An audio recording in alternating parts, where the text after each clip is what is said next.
مایوس نہیں ہونا، کھلا دل نال چوئی صاحب کو ووٹ دینا 8 فروری نو، ٹریکٹر تے موہراں لانیاں نے تے پتہ لگے دھوڑ سراں چوں ٹریکٹر ون ہو کے نکل گیا تے اللہ دے حکم نال وہی ٹریکٹر لدیا لدایا انہاں روڑاں تے لا کھڑا دے انشاءاللہ تعالی اے میرا تھوڑا وعدہ دھوڑ سراں نے۔ اس بات کا آپ کو یقین دلاتا ہوں کہ انشاءاللہ تعالی ریاں بھائی نے صحیح بات کی کہ آپ کی دہلیز پہ کام ہونا جو ہے اصل وہ مقصد ہے۔ میں دوسرے سیاستدانوں کی طرح یہ نہیں چاہتا کہ جی ہر وقت میرے ارد گرد جو ہے وہ لوگ اپنے کام لے کے آتے ہیں۔ میں سمجھتا ہوں کہ میں اگر ادارے ہمارے لوکل گجرات کے اتنے مضبوط ہو جائیں کہ کوئی بھی شخص اپنا کوئی بھی کام لے کے جائے تو وہ خود بخود ہونا چاہیے، وہ اصل کامیابی ہے میری۔ اگر میں یہاں کا نمائندہ ہوں تو آپ لوگوں کے لیے وہ سارے محکمے جو ہیں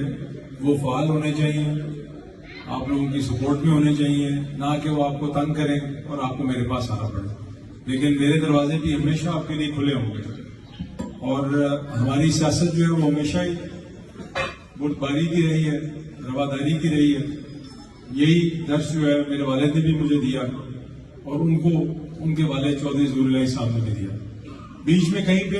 میرے خیال میں ہم یہ بات بھول گئے اور شاید راستے سے بھٹک گئے، جس کی وجہ سے آپ کے سامنے ہی ہے کہ نقصانات بھی ہوتے ہیں۔ پھر انسان کا مقصد سیاست میں آنے کا بہت سے لوگوں کا بہت کچھ ہو سکتا ہے، لیکن ہماری نیت جو ہے وہ صرف یہ ہے کہ آپ لوگوں کی خدمت کرنی اور آپ لوگوں کی دعائیں لینی۔ میں سمجھتا ہوں کہ یہی اصل مقصد ہونا چاہیے سیاست کا۔ آج میں یہاں آنے سے پہلے ان کے والد کی برسی پہ گیا ہوا تھا،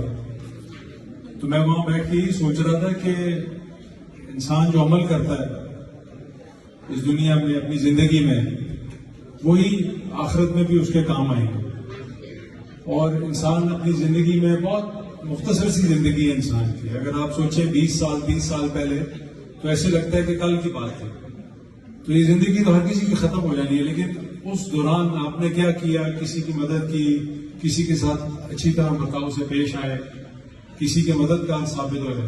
تو وہ آپ کے لیے صدقہ جاریہ بن جائے گا۔ اور میں سمجھتا ہوں ہمیں زیادہ سے زیادہ ایسے کام کرنے چاہیے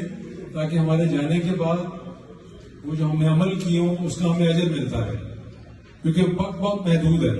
اس کے اندر جو ہم زیادہ سے زیادہ کر سکیں، ایسے اعمال اکٹھے کر لیں، وہی ہمارے کام آنے ہیں انشاءاللہ۔ تو میں سمجھتا ہوں کہ جی میرے لیے بھی یہ خوش قسمتی کی بات ہے کہ آپ لوگ اس حلقے کے ساتھ اٹیچ ہو گئے۔ پہلے بھی تھے یہ حلقے، یہ جو ان کی سرحدیں ہیں بدلتی رہتی ہیں، لیکن میں جب بھی گجرات آیا ہوں، کسی بھی گاؤں میں گیا ہوں، چاہے وہ NH-64 میں ہو یا اس کے باہر ہو، تو ہمیشہ عزت ملی ہے۔ اور میں سمجھتا ہوں کہ وہ عزت میرے والد صاحب کی وجہ سے ہے، کیونکہ انہوں نے کبھی بھی کسی کے ساتھ برا برتاؤ نہیں کیا، کسی پہ ظلم نہیں کیا، اور وہ مجھے بھی ہمیشہ ایک ہی بات تلقین کرتے ہیں کہ کبھی ظالم کا ساتھ نہیں دینا، کبھی بھی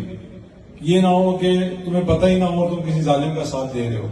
تو اس لیے ہمیشہ اس بات پہ نظر رکھنی ہے کہ تم جو بھی کر رہے ہو وہ جو مظلوم آدمی ہے اس کی سائڈ پہ تمہیں ہونا چاہیے، چاہے اس کا تمہیں نقصان ہو یا فائدہ ہو۔